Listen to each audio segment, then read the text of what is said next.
هذه الدعوة لمتابعيني. أسأل الله العلي العظيم أن يحفظنا ويحفظكم، يحمينا ويحميكم، يشفينا ويشفيكم، يهدينا ويهديكم، يصلحنا ويصلحكم، يصلح بلادنا اليمن الحبيبة الغالية.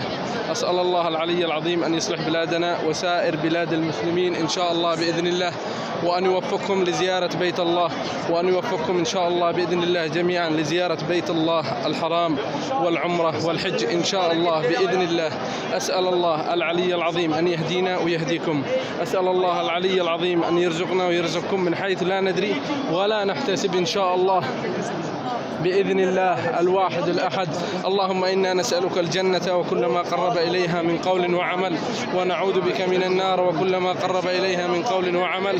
اللهم إنا نعوذ بك من علم لا ينفع ومن عمل لا يشفع. اللهم إنا نسألك الهدى والتقى والعفاف والغنى.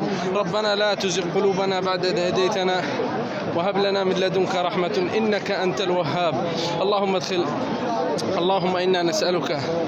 اللهم إنا نسألك الجنة وكل ما قرب إليها من قول وعمل، ونعوذ بك من النار وكل ما قرب إليها من قول وعمل.